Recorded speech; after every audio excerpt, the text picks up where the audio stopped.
par la Belgique. Et on se demande bien pourquoi, mais évidemment ceci Ça ne nous regarde pas. Donc en gros, leur indépendance, elle a duré max 48 heures. Lumumba, qui n'était pas trop d'accord sur ce qui se passe au Congo, a demandé à la Belgique et à d'autres pays d'arrêter de voler leurs richesses. Et devinez quoi? Il a été tué. Mais ça, on commence à avoir l'habitude. Et l'officier qui a fait ça, il a gardé les dents de Lumumba dans son jardin, histoire de garder des preuves pour dire c'est moi qui l'ai fait. Ensuite, il y a eu Mobutu, et ensuite, il y a Kabila Père, qui, entre parenthèses, lui aussi s'est fait tuer dans des circonstances.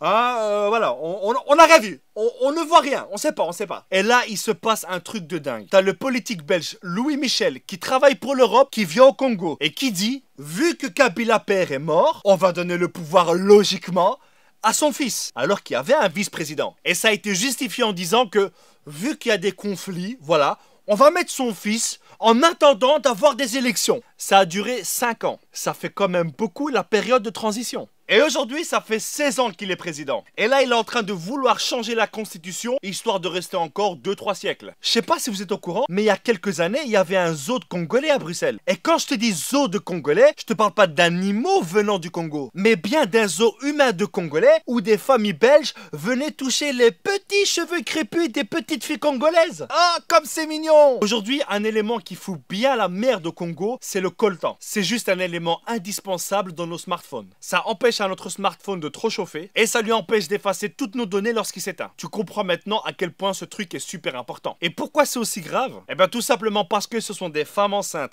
des enfants, des hommes qui sont payés 2 € par jour pour extraire ce précieux minerai. Et il y a des millions de personnes qui meurent à cause de ça. Et tous les fabricants de smartphones, d'ordinateurs, de tablettes utilisent le coltan congolais. Et ce coltan qui pourrait faire vivre tout le Congo est sorti illégalement vers le Rwanda qui le réenterre pour qu'ils puissent dire on est les premiers producteurs de coltan au monde.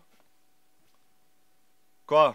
Tu commences à sentir comment elle pue cette histoire? On se demande bien à qui ça doit profiter tout ça. Aujourd'hui, ce magnifique pays qu'est la République démocratique du Congo est gouverné par des États, par des entreprises qui pensent que ce pays est un portefeuille. Et actuellement, il y a un génocide qui a déjà fait plus de 6 millions de morts, perpétué par des rebelles financés par des multinationales pour pouvoir piller le sol congolais. On est tous liés indirectement au Congo par nos smartphones. C'est vrai que cette vidéo ne va rien changer. Et là, il y a plein de personnes qui vont dire mais pourquoi est-ce que tu l'as fait alors? Bah parce que seulement le fait de savoir ce qui se passe là-bas, c'est déjà un pas qu'on fait. Et un petit pas en avant dans ce monde, aussi petit soit-il, c'est quand même le signe qu'on avance. Donc les amis, je vous invite à partager un maximum cette vidéo. Il faut que les gens soient au courant de ce qui se passe là-bas. Que les gens sachent ce qui se passe au Congo aujourd'hui, et d'ailleurs depuis des décennies, et sous l'indifférence générale. Merci à tous, et que Dieu bénisse la